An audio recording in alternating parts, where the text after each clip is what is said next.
அதான் அடிக்கடி சொல்கிறேன், ஞானத்தின்படி அறிவை கேட்க வேண்டும், அறிவின்படி மனம் கேட்க வேண்டும், மனதின்படி உடல் ஒன்று கேட்டுக்கொண்டிருந்தால்தான் உங்கள் விலைமதிக்க முடியாத உயிர் உங்களிடம் இயங்கிக் கொண்டிருக்கும். அதுவும் இதயம் என்பது கையளவு தானம்மா.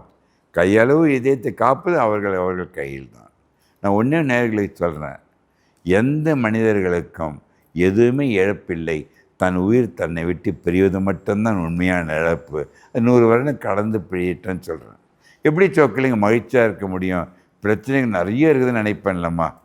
அந்த பிரச்சனைகள் மகிழ்ச்சியற்ற நிலை வெளியில் இருப்பது என்று வைத்துக்கொண்டு நீ உள்ளே சென்று உள்ளே இருக்கின்ற மகிழ்ச்சியை நீங்கள் 100க்கு 100 மகிழ்ச்சியோடு வைத்து கொண்டு தான் அந்த மகிழ்ச்சியற்ற நிலையை போக்க வேண்டுமே தவிர, அதில் கால் வைத்தால் ரத்தம் உறைந்து கிளாட்டாக உங்களை கொண்டுவிடும். ஸோ ஒரே ஒரு வழி, நீங்கள் மகிழ்ச்சியுடன் இருப்பது மட்டும்தான், மாற்று கருத்தில்லை. அந்த ரத்த குழாயில் எப்படி கீறல் விழும் சார்? அதான் இப்போ அக்யூட் ஸ்ட்ரெஸ் வருது வச்சுக்குமா, ஒரு ஒரு இழப்பு, ஏதோ ஒரு பண இழப்பு, ஏதோ ஒன்று அவர்கிட்ட என்ன மைண்டில் என்ன இருக்குன்னு தெரியாது. அந்த ஸ்ட்ரெஸ்ஸுன்றது ஒவ்வொருத்தருடைய மனநிலையை பொறுத்து இருக்குது. வந்தவுடனே அட்ரினல் ஹார்மோன் சுரக்கணும்மா, அந்த ரத்த குழாய் எண்டோத்திலியன் லைனிங் இருக்குதுல்ல, அது எப்போது சீராக இருக்கும்போது ரத்தம் எல்லா ரத்த குழாயும் போகுது. உங்களுக்கு சொன்னால் நம்ப மாட்டீங்க, ஒரு 6 அடி மனிதனுக்கு உடம்பில் 1,00,000 கிலோமீட்டர் ரத்த குழாய் போகுது.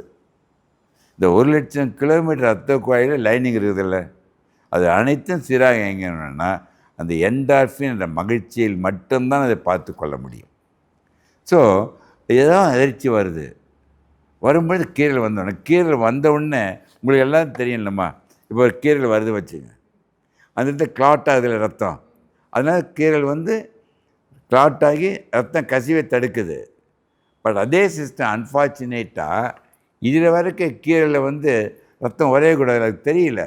அந்த ஜீனுக்கு ஒன்று இது வரைக்கும் தெரியாதனால கீரல் வந்த பொழுது தடுத்துலாம் நினச்சி கிளாட் ஆகுது, நம்மளை கொண்டு விடுகின்றது.